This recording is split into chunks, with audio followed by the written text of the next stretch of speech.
झेप मराठी, आरसा महाराष्ट्राचा। महाराष्ट्रातील शेतकऱ्यांना दिलासा देणारी 1 रुपयात पीक विमा योजना येत्या खरीप हंगामापासून बंद करण्याचा निर्णय मुख्यमंत्री आणि उपमुख्यमंत्र्यांच्या बैठकीत घेण्यात आल्याचे समजते। येत्या खरीपापासून या निर्णयाची अंमलबजावणी करण्याचे निर्देशही कृषी आयुक्तांना देण्यात आले आहेत।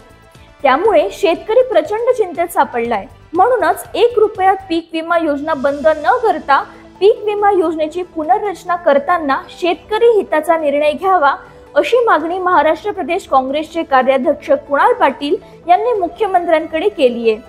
याविषयी कुणाल पाटील यांनी आपली सविस्तर भूमिका मांडली। नमस्कार शेतकरी मित्रांनो, आज अत्यंत तुमच्या जिव्हाळ्याचा प्रश्न घेऊन मी तुमच्या समोर आलो आहे। 1 रुपयामध्ये पीक विमा योजना प्रधानमंत्री पीक विमा योजना यांनी आणली होती। आता जो 1 रुपयामध्ये पीक विमा मिळायचा तो आता मिळणार नाही, अशा प्रकारच्या हालचाली सुरू झालेल्या आहेत। 2023-24च्या अर्थसंकल्पामध्ये यांनी तरतूद केली आणि निवडणुका डोळ्यासमोर ठेवून 23-24 आणि 24-25 या 2 आर्थिक वर्षामध्ये यांनी हप्ता हा राज्य सरकारकडून याच्याकरता भरला कारण यांना शेतकऱ्यांना त्या ठिकाणी त्यांची मतं पाहिजे होती। परंतु आता निवडणूक होऊन गेली, आता यांचं काम होऊन गेलं आहे आणि म्हणून आता ही योजनाच बंद करायची हा घाट त्या ठिकाणी घातला जातो आहे।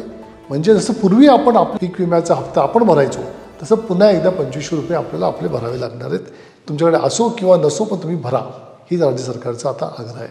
पूर्वी पीक विमा योजनेमध्ये पीक कापणी प्रयोगावर आधारित नुकसान भरपाई हा एवढा एकच ट्रिगर होता, परंतु नंतर राज्य सरकारने त्याच्यामध्ये अजून 3 ट्रिगर ॲड केले।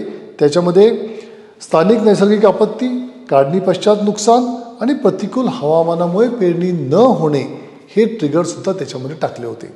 आता त्यांनी ह्या नवीन नियमाप्रमाणे हे 3ही ट्रिगर काढून पूर्वीसारखं फक्त पीक कापणी प्रयोगावर आधारित, म्हणजे याचा अर्थ आपल्याला त्यांना कोणत्याही प्रकारची नुकसान भरपाई मिळू द्यायची नाही, याच्याकरता सर्व घाट घातला जातो आहे।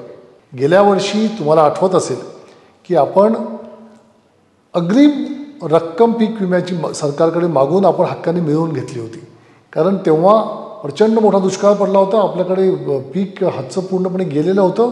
त्यामुळे पीक विमा मिळायपर्यंतची आम्हाला वाट बघायला लावू नका, 25% अग्रिम रक्कम आम्हाला द्या म्हणून आपण घेतली होती। पण आता या नवीन नियमाप्रमाणे अग्रिम रक्कम तुम्हाला मागता येणार नाही आणि सरकार देणार नाही, याचा अंतर्भूत त्याच्यामध्ये केलेला आहे। पीक विमा योजनेमध्ये विविध बाबींअंतर्गत जेव्हा 2024मध्ये भरपाई देण्यात आली, त्याच्यामध्ये कशी भरपाई दिली ते आपण एकदा मागच्या वर्षीचं समजून घेऊ। स्थानिक नैसर्गिक आपत्ती 1455 कोटी, हंगामातील प्रतिकूल परिस्थिती 706 कोटी, काढणी पश्चात नुकसान 141 कोटी, पीक कापणी प्रयोग आधारित नुकसान भरपाई 13 कोटी।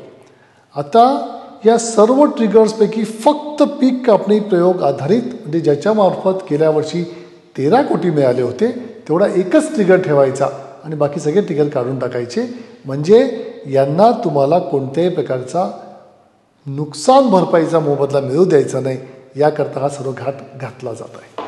म्हणजे असं एकंदर जर आपण बघितलं तर हे काही योग्य नाही। त्यामुळे सरकारला आमची विनंती असेल की एकतर 1 रुपयामध्ये पीक विमा द्या हे सांगायला शेतकरी तुमच्याकडे आले नव्हते, तुम्ही स्वतःहून शेतकऱ्यांना दिलेलं होतं। त्यामुळे ती योजना आता तुम्ही बंद करू नये। 1 रुपयामध्ये पीक विमा मिळणं हा शेतकऱ्याचा अधिकार आहे आणि तो अधिकार त्यांचा हिरावता जाता कामा नये। आणि जे ट्रिगर्स आपण 4ही ट्रिगर त्या ठिकाणी लावले होते, ते 4ही ट्रिगर शेतकऱ्याला जर वाचवायचं असेल तर ते आवश्यक आहेत आणि त्यामुळे त्या ट्रिगरला कुठेही हात न लावता त्या ठिकाणी स्थानिक नैसर्गिक आपत्ती, काढणी पश्चात नुकसान आणि प्रतिकूल हवामानामुळे पेरणी न होणे आणि अग्रिम रक्कम मिळणे हे 4ही गोष्टी त्याच्यामध्ये अंतर्भूत आपण ठेवावा। शेतकरी मित्रांनो, माझी आपल्याला विनंती असेल की जर सरकार अशा प्रकारे आपल्या तोंडाला पानं पुसवायचं काम करत असेल तर उठाव केल्याशिवाय आपल्याला पर्याय नाही। तुम्हाला आपल्याला सर्वांना रस्त्यावरती उतरावं लागेल आणि या सर्व लढाईमध्ये आम्ही सर्वजण तुमच्या सोबत आहोत, हा शब्द तुम्हाला देतो। धन्यवाद। त्याच वेगळ्या आणि ताज्या बातम्यांसाठी पाहत रहा झेप मराठी, आरसा महाराष्ट्राचा। संपादक प्राध्यापक अनिल चव्हाण, धुळे।